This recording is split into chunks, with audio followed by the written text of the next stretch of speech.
Esse podcast é produzido pela Audio Inc.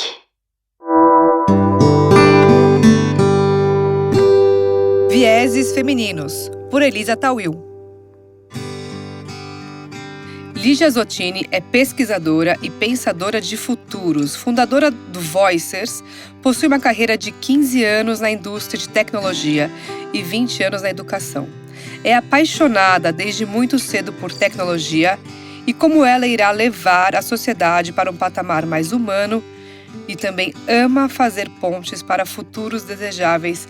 A minha convidada de hoje, Lígia, bem-vinda. Eli, que honra estar aqui. Depois de uma série de sincronicidades, num período muito curto de tempo, estamos nós aqui, manifestadas no sofá. Muito incrível. E eu quero começar nosso bate-papo contando da sua biografia, porque ela traz paixão e amor para descrever a sua atuação. Essas são palavras de um universo mais feminino. Como você enxerga os desafios da vida moderna para o exercício dessa liderança female nos dias de hoje? Maravilhoso. Eu acho que a gente vive tempos incríveis, né? Eles não são fáceis, porque as referências que nós tínhamos dos nossos pais ou das pessoas referentes adultas ao nosso redor, elas não são mais respostas para a tamanho mudança que a gente tá sofrendo. Como pesquisadora de futuros, eu tenho que checar tanto tecnologia quanto humanidade. O que as pessoas estão fazendo a partir dessa tecnologia? Quando você destaca o female, na palavrinha em inglês, tem tanto o feminino, que é o female, quanto male junto. E aí a gente fica nesse processo de transição, tem vários, mapas e steps, ou passos dessa transição, onde um primeiro lugar é, eu preciso subir o feminino e eu preciso fazer ele ser visto, porque ele não era.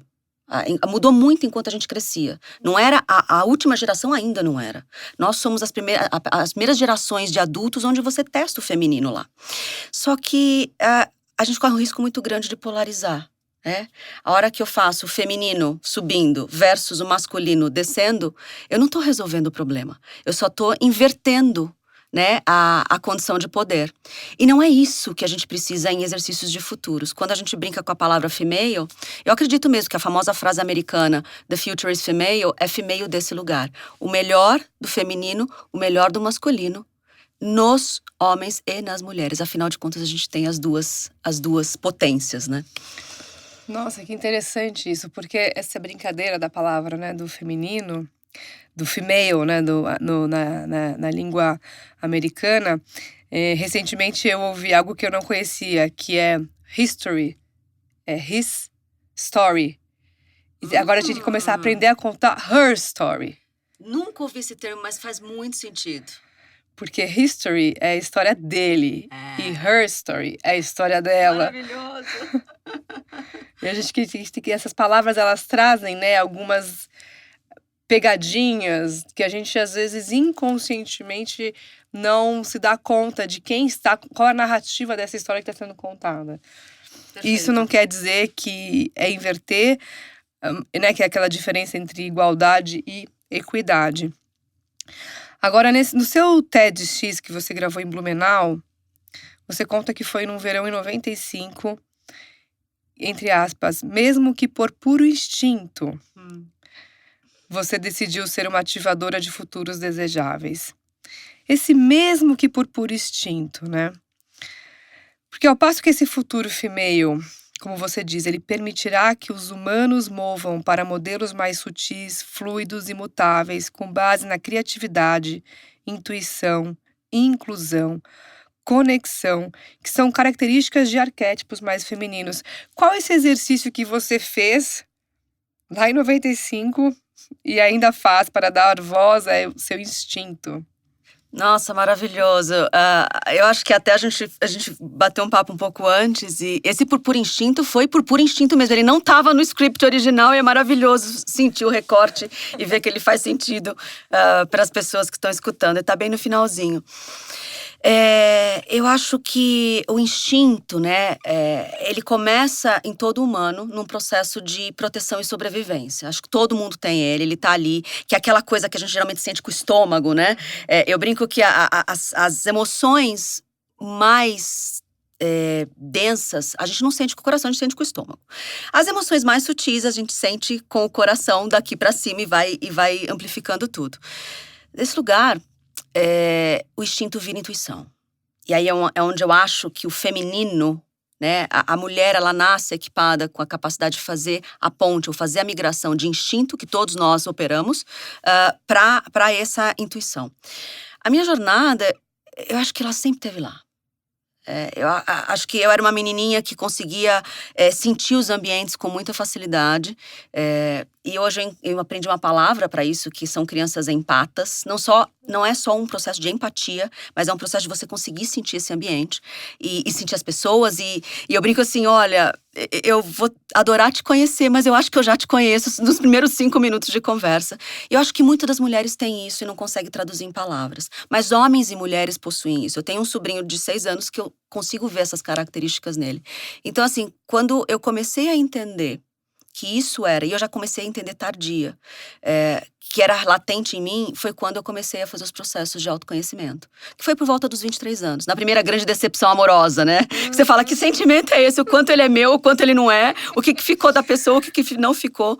Mas foi aí, e aí eu comecei com terapia clássica, uma grande psicóloga, que hoje é uma grande amiga, me ajudou muito nessa jornada, foram 15 anos de terapia. E aí vem todas as outras possíveis ferramentas. Mas de instinto para intuição, o instinto vem de tá em todo mundo. A intuição é um exercício de consciência pessoal. Interessante, você falou agora dessa… Minha jornada sempre esteve lá. E a gente, antes de começar a gravar, a gente estava conversando um pouco e falou dessa história, né? A internet sempre existiu, desde que o mundo é mundo. A gente só não tinha as ferramentas para conseguir acessar a internet.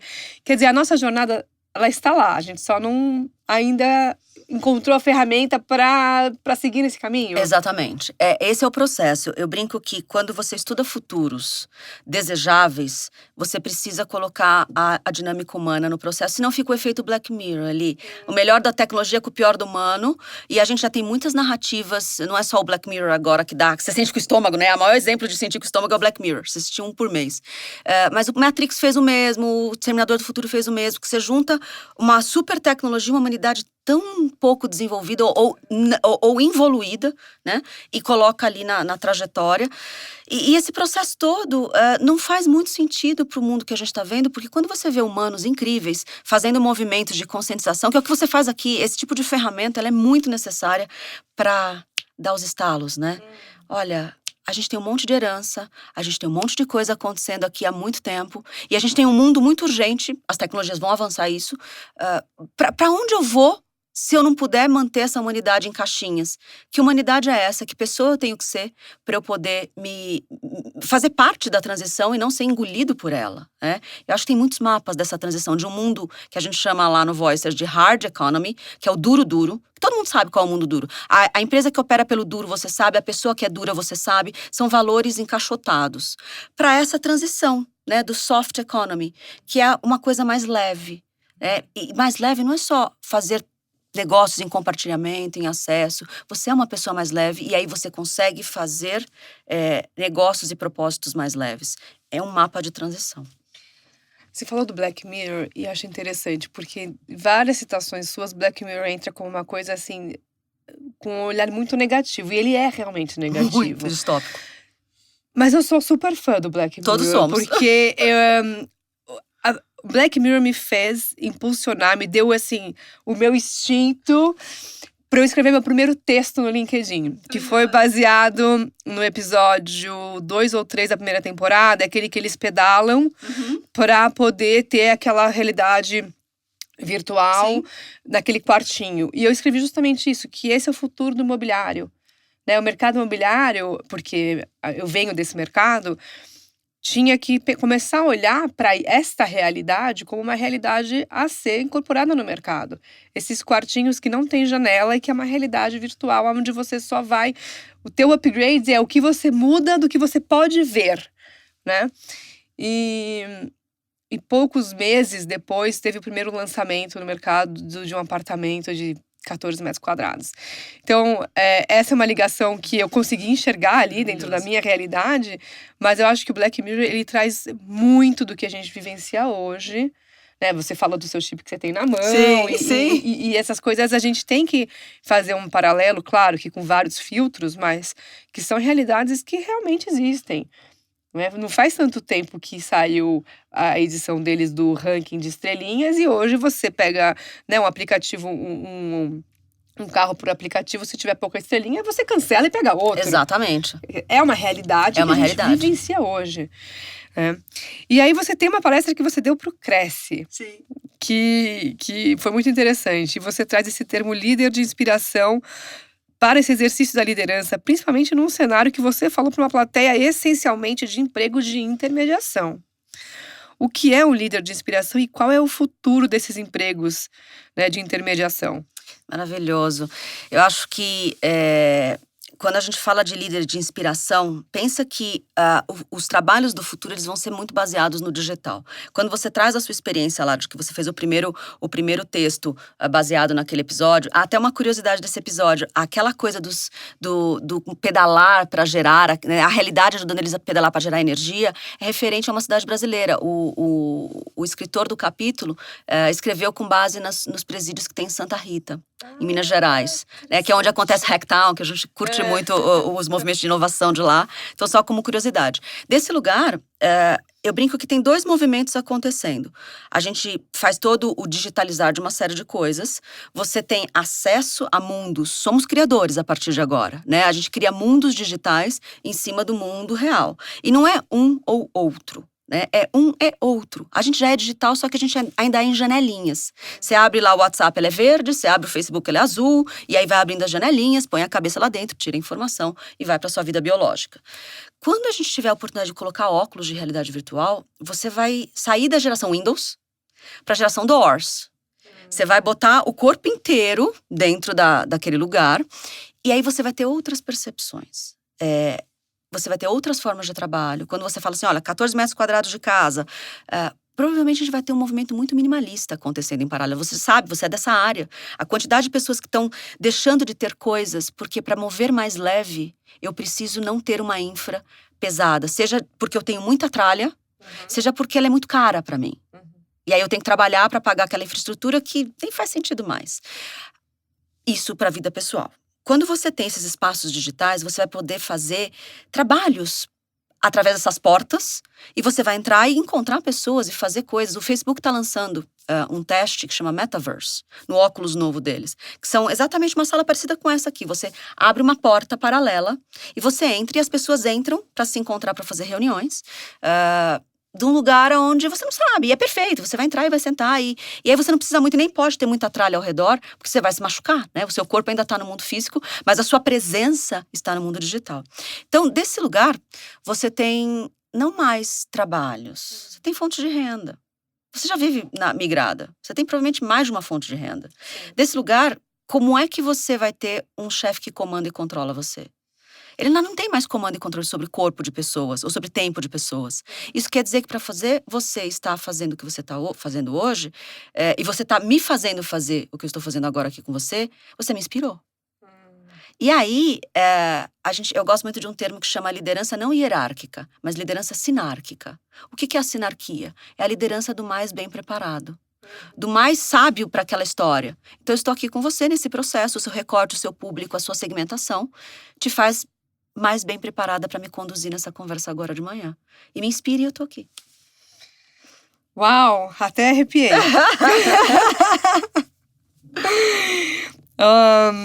Eu vou inverter aqui uma série de perguntas, tá porque bom. Você trouxe uma coisa muito bacana que eu ia falar lá pro final, vou trazer para agora.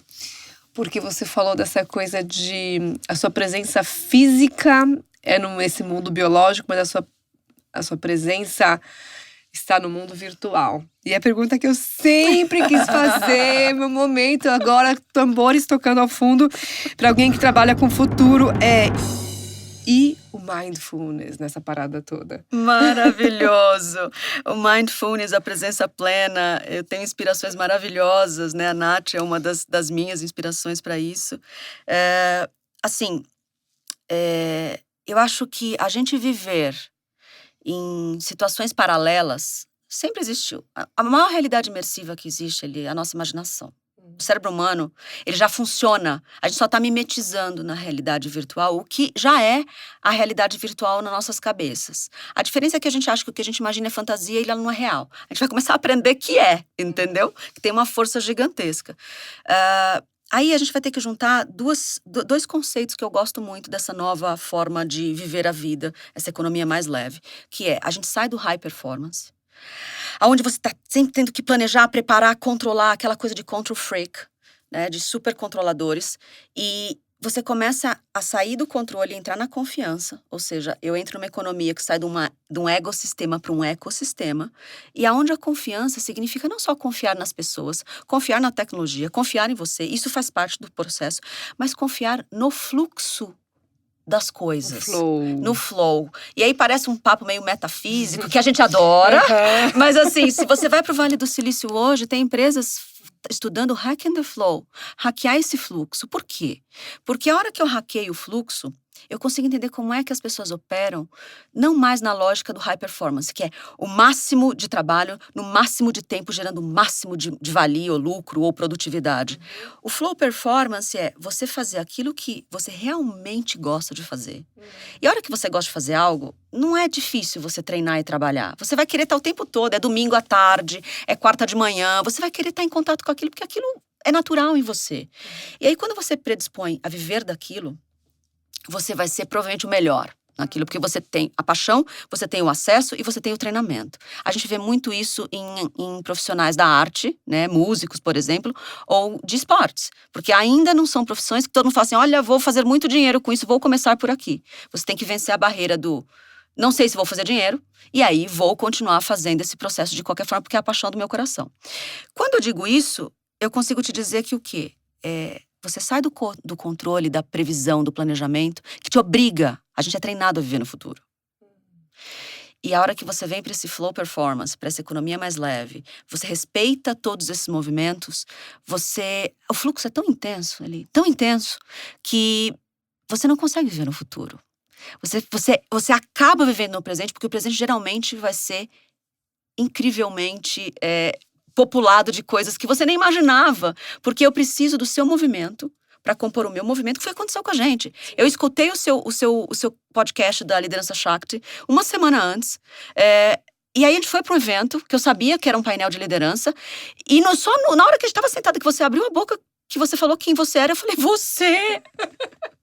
Quando é que eu ia conseguir planejar? Nem que eu quisesse planejar estar aqui hoje, entendeu? Então, aí é onde... na nossa conversa aqui de manhã com a Nath, ela falou a frase real, que é, a gente só consegue fazer um futuro, ou futuros desejáveis, trabalhando e vivendo em presentes desejáveis. E aqui no Vieses eu entrevistei o Gustavo Tanaka. Amamos o Gu! Ama o Gustavo Tanaka. Eu tenho 2 edições com ele aqui, do Despertar da Consciência, no especial sobre transição de carreira. Não é à toa que ele estava naquele momento. Não. E ele colocou um texto brilhante ontem que a gente, enfim, compartilhou, interagiu nas redes sociais, que ele fala muito sobre esse momento presente. Geralmente, muitas vezes você precisa somente parar para deixar esse flow chegar até você. Exatamente. E tem uma cena de um filme, não vou me lembrar agora, mas é um filme nacional, que é uma cena final que eles estão na praia, acho que na Pedra do Leblon, ali no Arpoador, no Rio de Janeiro, e o personagem do filme fala, o mundo dá tantas voltas, que às vezes a gente só tem que ficar parado para chegar no mesmo lugar, né? Para chegar naquele lugar que a gente precisa estar. E muito interessante isso do que você fala, porque me faz umas conexões, né? Hoje eu li rapidamente uma chamada do Richard Branson, da Virgin, Sim. dizendo que o mundo ideal é trabalhar 3 dias por semana. Sim. Né? E também tem uma entrevista muito interessante do Bill Gates com o Warren Buffett, conversando com o entrevistador que olha a agenda do Warren Buffett e fala assim, você tem dias livres na semana, que você simplesmente não fez nada. E ele é o homem mais rico do mundo. E ele tinha realmente dias livres na semana. E aí tem um trecho que você fala na sua palestra que eu super me identifico, que é esse sentimento de culpa de quando nós, né, que saímos desse universo mais corporativo, mais hard, a gente sente muito essa culpa por ter uma tarde livre no meio da semana, porque a gente se cobra muito por essa superprodutividade. E quando eu empreendi, ou até mesmo quando eu estive nas minhas licenças maternidades, eu tenho 2 filhos, eu tive, né, 2 momentos distintos de ficar 4 meses cuidando dos meus filhos, cada um deles. Eu saía pra rua por volta de umas 10 da manhã pra passear, né? Tomar aquele solzinho da manhã. Eu falava, eu olhava aquelas pessoas andando e falava, gente, quem são esses vagabundos que não trabalham, que andam na rua nesse horário, que não estão nos seus escritórios produzindo, performando, né? Como o mundo tem pessoas que andam. Quem são esses alienígenas que estão aqui, que não estão ali nos seus escritórios, na Berrine, na Paulista? Quer dizer, minha primeira sensação, a hora que eu saí daquele universo, né, daquele crachá, foi falar... Como assim essas pessoas estão andando? Tem tanta gente de férias ao mesmo tempo, ou tem tanta gente de licença maternidade. Foi um choque de realidade pra mim. Nesse futuro, os aliens serão essas pessoas com crachás? Maravilhoso! Nada mais duro do que a frase que você acabou de dizer, né? Que estavam lá sem fazer nada, que desocupados. Enfim, eu acho que o futuro vai ter espaço para todo mundo. Inclusive para os aliens que vão talvez manter essa rotina mais dura. Embora eu vejo muita corporação que ainda opera por movimentos e padrões mais clássicos, que é o duro, né? Caixinhas, hierarquia, burocracia, aquela coisa que está lá nas capas das revistas que adoecem as pessoas hoje em dia, ainda vai fazer dinheiro ali. O ponto é a primeira vez na história que a gente tem a oportunidade de migrar, porque o trabalho endurecedor de máquina sempre adoeceu o humano, né? Os seus avós provavelmente sofreram isso, os meus, enfim. Mas é a primeira vez que a tecnologia permite que a gente faça pontes no 1 a 1, né? Aquilo que você falou lá do desintermediar, é a primeira vez que a gente vai ter tecnologia para conectar quem faz alguma coisa com quem precisa daquela coisa. A gente já tem esses movimentos aqui, né? E aí, a hora que você vê tudo isso acontecendo, a gente pergunta que, ok, eu tenho outras possibilidades de expor o meu talento, ou de viver do meu talento, por que eu vou ficar no duro? São várias as respostas. Mas cada vez mais que a gente for andando nas décadas e a tecnologia amadurecendo, provavelmente vão ficar as pessoas duras nesse processo. E aí, esse alien vai ser aquele do Black Mirror, né? Ele aperta o botão e destrói tudo. Mas eu vejo que o processo de migração das pessoas, elas estão muito interessadas em saber qual que é a melhor versão delas, sabe? E aí, a melhor versão delas não é a versão fabril. Porque quando você fala assim, o Branson falou que 3 dias, o Buffett tem agenda livre, e a gente ainda sente culpa porque a gente está no processo de detox. Faz 1 ano que eu venho trabalhando no Voicer já nessa soft economy. Eu ainda tenho momentos onde o meu detox precisa ser aprofundado porque eu ainda sinto culpa. E essa economia da criatividade, do acesso, do compartilhamento digital, ela não tem a lógica, ela é paradoxo da lógica da fábrica, que é 8 horas por dia, pelo menos, né? No final das contas, ninguém faz 8 horas, né?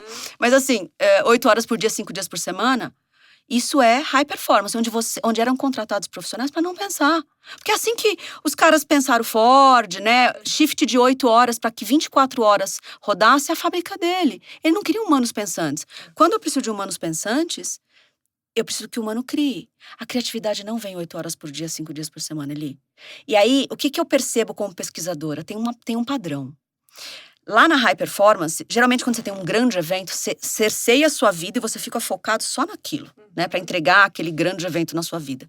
No flow performance, você não controla as coisas. Você junta os talentos e você confia nos talentos. Os meus picos criativos de entrega, geralmente eles são circundados por grandes coisas acontecendo ao mesmo tempo. É muito comum eu entregar um grande festival e dar 7 palestras 7 dias antes do evento. E aí, eu ter bolsões de fazer nada na sequência. Porque é assim que a gente manifesta essas novas realidades. A gente precisa de tempo para criar, que é o que o Domenico De Masi, um sociólogo que eu gosto muito italiano, ele fala, é o ócio criativo. Nossa, falei disso ontem. É isso. Eu tava vendo ontem as entrevistas dele, porque justamente o ócio criativo não é você simplesmente não fazer nada e ficar, né, na rede com as pernas pro alto. É o que a gente tá fazendo aqui agora. Isso é um ócio criativo. É isso. Né? Esse é o espaço de ócio criativo. A gente tá aqui pensando, eu tô várias janelas pulando aqui da minha cabeça, que meu cérebro tá pensando em diversas coisas.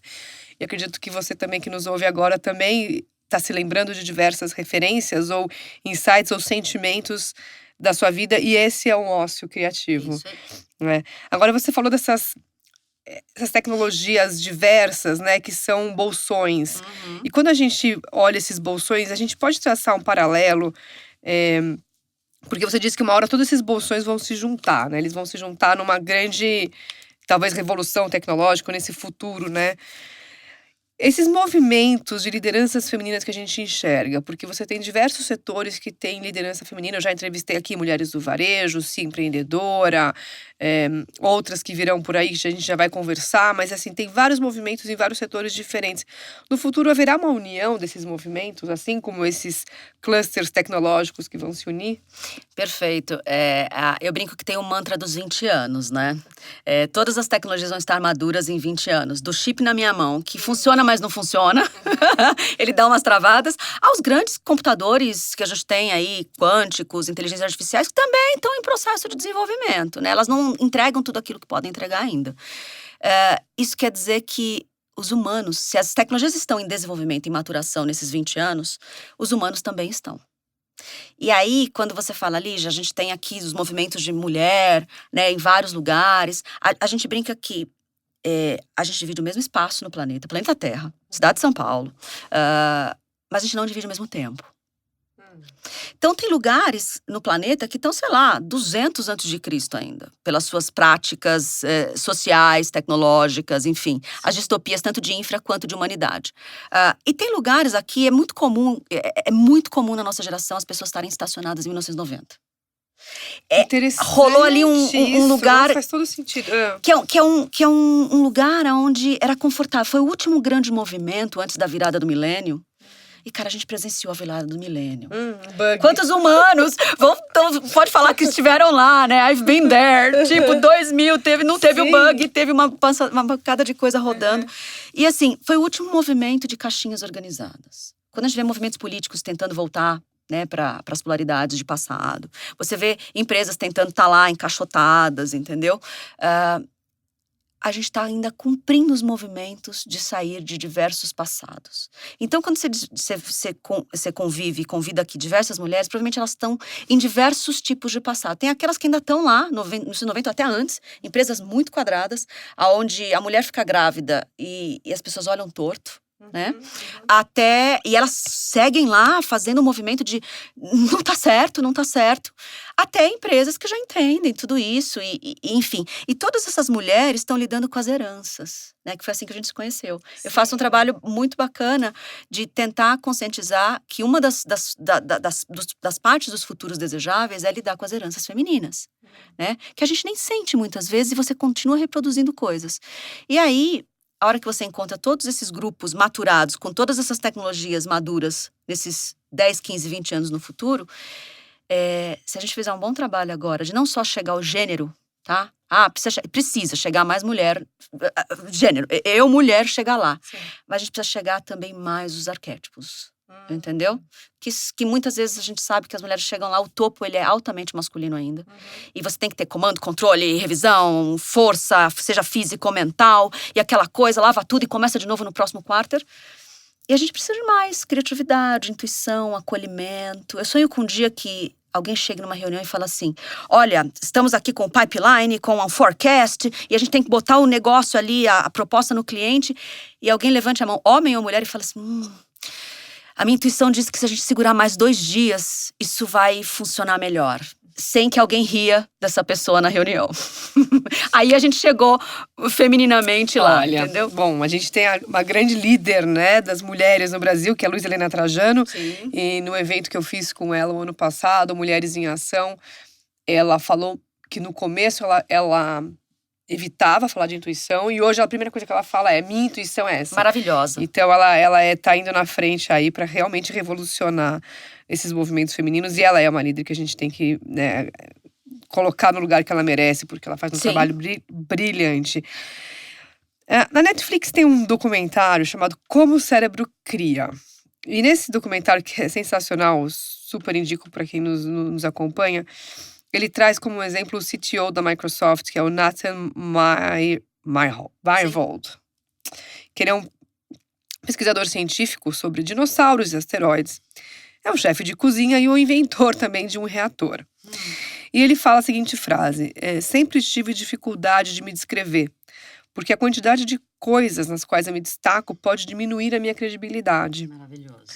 Nesse futuro female, você diz que as novas tecnologias permitirão que a humanidade opere por premissas menos duras, a gente está acabando de falar sobre isso, movendo de modelos de escassez para modelos de abundância. Eu tenho uma dúvida. Quando e como conseguiremos nos descrever nesse modelo de abundância? Maravilhoso! Não, a frase dele é incrível, né? Repete ali pra mim um pedacinho que ele fala que ele pede credibilidade. A quantidade de coisas nas quais eu me destaco pode diminuir a minha credibilidade. Isso é maravilhoso. A gente vem dessa lógica fabril, onde você era reconhecido como uma profissão. E quantos não são os casos, principalmente dos masculinos, que ao se aposentar, adoecia? Porque a sua identidade era altamente conectada à sua profissão. Isso é sobrenome corporativo. Exatamente. É a fulana da empresa tal. Exato. E aí, quando você perde aquilo, você perde boa parte da identidade.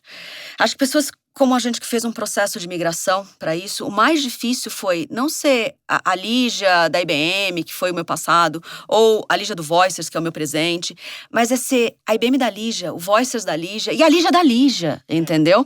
E aí, o que acontece? O futuro desse lugar mais leve, ele vai ser o conjunto dos inéditos ali. E esse conjunto de ineditismo significa assim, que o valor não é só aquilo que eu produzo, é aquilo que eu sou. E lá no Voicers, uma das características do profissional do futuro é ele ser slasher.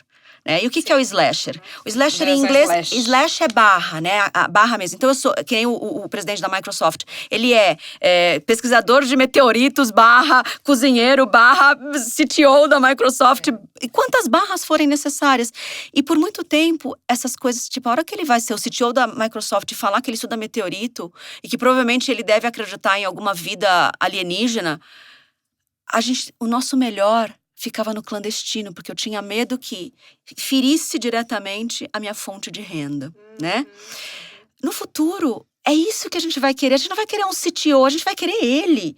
E ele é tudo isso. Quando eu subo lá no palco, mês passado, em Blumenau, no TEDx, pela primeira vez, foi um movimento muito vulnerável para mim. Porque eu estudo tecnologia, como conta lá, desde 95, quando cai o computador. Mas eu estudo também civilizações antigas, tecnologias do passado, lugares, sítios arqueológicos que são, né, vórtex energético, magia, também. E eu nunca contei publicamente, porque eu tinha esse medo, né, de alguém falar que o que eu faço de tecnologia e futurismo é menos sério, porque eu também estudo, e se eu estudo, logo eu creio nisso também. Então, o futuro, ele vai precisar ser o encontro desses inéditos. Né? É isso que a gente vai valorizar. E a forma de eu traduzir isso, para não ficar tão poético e conceitual, por que você acha que tem tanto micro-influenciadores hoje? Eles já são as provas de que a gente vai consumir os inéditos. Eu quero escutar o feminino e como vai ser essa transição, não pelo viés macro, eu quero pelo viés teu, no viés femininos, na Elisa. Você é a minha influenciadora não digital. Você é a minha influenciadora que eu encontro no digital. A gente falou aqui já sobre isso, eu quero ouvir de você. Como que fica a questão do generalista versus o especialista nesse contexto? Eu acho que a gente muda um pouquinho o grau para entender. Eu acho que cada vez mais as pessoas vão ser plurais, né? E elas vão poder trazer todas as paixões para fora. O futuro vai ser feito disso. O teu valor vai ser aquilo que o teu coração tá cheio. Aquilo que você é apaixonado por fazer. E aí você não vai ser generalista, você vai ser plural. Só que você vai continuar sendo profundo porque você ama aquilo, você vai buscar aquilo. As pessoas que amam as coisas. Vê as pessoas que nós somos nos fins de semana. Nós somos desportistas, a gente ama fazer aquilo. A gente é ator, atriz, artista. A gente cuida de criança, a gente dança, a gente corre, a gente beija mais, a gente abraça mais. E aí na segunda você veste a carapuça e agora eu sou executiva de transformação digital. As pessoas que nós somos no final de semana é muito mais real, entendeu? E eu acho que o futuro vai ser feito das nossas versões de finais de semana ampliadas para o resto da semana. Muito bom. Aí, falando nesse contexto ainda, numa das suas palestras você traz, né, esses ambientes, os ambientes mais seguros nesse futuro serão ambientes de maior complexidade e criatividade. Tá. Agora vamos dar uma viajada aqui.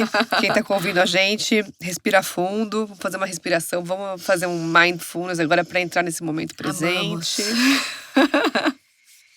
E no seu TED, quando você fala de tecnologia e tecnomagia, eu quero trazer aqui para a conversa uma referência que eu ouvi do Roberto Martini, CEO da FlagX. Ele diz que somente será possível sobreviver nesse futuro seguro, complexo e criativo aqueles que transcenderem. Quais os caminhos para a transcendência e qual o seu caminho para esse processo de transcender? Perfeito. Gosto demais da referência dele. E eu acho que a hora que nós temos o melhor da tecnologia encontrando o melhor do humano, essa é a tecnomagia, tá? E nós temos a missão daqueles que já têm essa consciência de começar a ativar essas coisas, né? Não tem o melhor do humano se você não fizer esse autoconhecimento, né? Essa autoconsciência, esse autoamor, essa autocura mesmo, né? O Harari, que é uma grande referência dos livros que ele fez, Homo Sapiens, Homo Deus e agora 21 lições para o século XXI, ele diz que de todas as lições, a 21ª, que é a última, é uma das mais importantes. E para ele coloca lá, meditação. Porque ele é um meditador. Ele pariu tudo aquilo que ele faz. Ele medita 2 horas por dia. E ele fala que a hora que você silencia na meditação, você não está só acalmando o seu sistema, que a gente opera por coisas muito rápidas. Você está tendo espaço para que o que quer que vá te intuir, a captura, aquele momento de inspiração, venha para o cérebro. O cérebro da gente é muito ruidoso e muito barulhento. Então, a hora que ele fala um negócio desse, ele é um meditador, mas você pode fazer outras coisas. Você pode correr, você pode dançar, você pode cozinhar, você pode abraçar quem você ama, mas desde que você encontre espaços para isso. E aí, o melhor do humano, ele vai passar não só para você estudar e saber, olha, a profissão do futuro vai ter a ver com inteligência artificial, deixa eu estudar inteligência artificial. Ok, mas o melhor do humano também vai passar por inteligências nada artificiais, que é a sua. Você vai precisar sair desse lugar de máquina. E a gente é usado pelo menos há 3 séculos como máquina. É muito difícil esse movimento de saída. Então, a gente precisa de todas as ajudas, tá? De todas as ferramentas de controle. Então, para mim, aconteceu no final de 2015 para 2016. Eu também pesquiso essa data. Então, é uma data meio que repete o padrão. Começou aí, os maias estavam certos, 2012 acabou o mundo. E acho que teve um reflexo de onda. A 2015 começa 14, 15, 16. As grandes fases de mudança. A minha vida era maravilhosa, numa empresa incrível. E fazia todo sentido para mim estar lá. A partir de 2014, aquilo não começou a fazer mais sentido. 2015, aquilo se acelerou a ponto de eu ficar doente, né? Eu tive uma crise de ansiedade. E eu fui revisitar tudo isso, né? Eu peguei um tempo de férias, fui para a Itália tirar a cidadania. E eu queria ter forças para pedir as contas daquele mundo. E eu não tive. E foi um ano onde o meu processo se intensificou. E aí eu tive que encarar o que estava me adoecendo, né? E aí eu fui. Eu fui tanto para terapias convencionais, como para terapias holísticas. Eu fui buscar apaziguar o meu cérebro, o meu coração, o meu ser. Eu brinco que os mantras entraram na minha vida, não porque teve um guru perto de mim ou porque eu fui em algum tipo de movimento oficial. Eles entraram. A primeira vez que eu escutei Gayatri, que é o mantra 1, eu sabia cantar ele. E eu não sabia que eu sabia cantar ele. Para uma mente super racional, se fosse qualquer coisa numa língua que eu soubesse falar, eu teria racionalizado. E eu tive que aprender a usar o meu racional, né, com o meu emocional. Essa é a grande jornada para pessoas como a gente, treinadas para ser super mental. A hora que você conecta para esse lugar aqui, ninguém fala eu sou pondo a mão na testa, né? A gente fala eu sou colocando a mão aqui no peito. E é dessa usina de energia, de manifestação que eu aprendi o retorno. E aí podem ser várias coisas. Hoje eu faço, desde os meus mantras diários, eu faço 20 minutos de manhã, 20 minutos à tarde, muito intuitivamente. Eu sou uma pessoa muito intuitiva. Eu vou buscar as explicações no depois. Né? E eu deixo que a intuição vem. Então tem dia que eu danço de manhã, intuitivamente. Tem dia que eu faço uma comida que me veio na cabeça intuitivamente. Tem dias que eu faço nada. Eu deito ali no meu chão, coloco uns cristais do lado e deixo acontecer. Mas o resto do dia vai me dando outras coisas mais mentais que vão conectar esse momento da manhã, esse momento da noite, que me faz poder transcender, né? E voltar para minha humanidade. Não tem futuro, como o Martini falou da Flag, se você não transcender essa humanidade máquina. E a empatia, como que ela entra como agente catalisador dessa elevação? Eu acho que quando você consegue expandir a sua auto-humanidade, você começa a entender que não tem separação. Né? Que se eu tenho alguém perto de mim muito mal, eu não tenho como ficar muito bem. E essa empatia são exercícios hoje ainda organizados de fazer você ter essa experiência, né? De me colocar do lugar do outro. E aí eu vou puxar para o lado da tecnologia. O futuro do VR, que é os óculos de realidade virtual, não é ser o super videogame. A tecnomagia dessa tecnologia é assim, ó, ressignificada, ela vai ser uma grande máquina de empatia. A hora que eu vejo o Facebook Space, que é a versão beta do Facebook do futuro, e ele não vai ser mais uma página ou um jornal eletrônico da vida da pessoa. Ele vai ser um espaço aonde o post é uma bolinha circular, uma esfera, e tem uma mesa de comando. Imagina que você está entrando num espaço, você é um avatar, tá tudo digitalizado, e eu vou pegar na linha do tempo um momento seu. E eu vou colocar naquela mesa, e aí eu vou entrar no seu momento. Eu entro literalmente dentro da sua foto. Eu vou estar vendo o mundo pela sua visão. Se hoje a gente já dá aquela stalkeada pra ver, deixa eu ver como essa pessoa é. Imagina você poder ter espaços digitais onde você não vai saber como ela é, mas você vai sentir o mundo pela visão dela. A empatia vai ser algo que a gente vai ganhar só de comprar essas tecnologias. E a gente vai ganhar outras coisas também que vai ajudar a gente a fazer a passagem do hard human, né, do humano duro, pro humano mais leve, pro humano mais sutil. Bom, a gente vai se encaminhar aqui, infelizmente, pro final. Não, mas não, calma. Eu vou puxar um pouquinho mais essa conversa, porque tá muito boa. A gente tem mais só 2 provocações aqui. Siri da Apple, Bia do Bradesco, Carol da TOTUS. Enfim, por que vozes femininas? Ele é assim, eu acho que eu vou fazer os 2 mundos, tá? Porque como pesquisadora eu preciso trazer os 2. O primeiro deles é a grande polêmica de botar assistentes com vozes femininas. Essa polêmica já está levantada, ela é dada. E fato elas são femininas. Né? Mesmo as que podem ser escolhidas como masculino, a maior parte do tempo você deixa como feminino. Né? Você tem lá o filme Her, né? Onde ela é tão perfeita, você coloca lá tudo que você ama, o seu alter ego tá inteiro ali no seu setup, que você se apaixona, o cara se apaixona pela voz, entendeu? Então, assim... O próprio Black Mirror, as vozes também são femininas, né? Então, assim, a gente tem que tomar muito cuidado com isso, pra tentar entender por que ela é feminina. Ela é feminina porque eu coloquei ela num sublugar, né? E assistentes não podem ter voz masculina. Ou eu coloquei ela num lugar que é desse feminino ressignificado que a gente colocou. Que o feminino onde o acolhimento... o compartilhar, o intuir, me dá aquele lugar mais casa, sabe? Mais maternal. Aí eu começo a gostar dela ser feminina. Se esse foi o motivo pelo qual você escolheu a sua voz feminina, que bom, porque você está fazendo exercícios de feminino. Se foi pelo segundo motivo, que pena. Volte 2 casas. Exatamente. Bom, tem os 4 Ds da Lígia, né? O digitalizar, desmaterializar, democratizar e desromper. O podcast é a desmaterialização desses mundos? Sim! Eu brinco que a única forma da gente manter o mundo mais sutil e mais leve é você desmaterializar as coisas, né? Numa versão menos sutil tua, provavelmente a gente só teria essa conversa no sofá da sua sala, ou na mesa de um café, ou numa reunião, ou num jantar. E que triste seria se a gente não tivesse potencialidades como essa de desmaterializar os nossos cafés de mesa digitalmente, e aonde as pessoas estão aí provavelmente pegando, né, um café escutando a gente, ou estando no trânsito escutando a gente. Ela não chegaria tão longe. Você teria que ter muitos cafés para botar a sua visão de mundo para fora. Então, sim, né, o podcast é a desmaterialização dos nossos cafés, dos nossos jantares, daquelas conversas incríveis que não é justo ficar ilhada nas conversas individuais. Maravilhoso. Obrigada, Lígia. Acho que a gente tem muitos assuntos ainda, que venham mais vieses, mais cafés desmaterializados e materializados também, no mundo biológico e no mundo tecnológico. Espero vocês no próximo Viés. Maravilhoso, muito obrigada.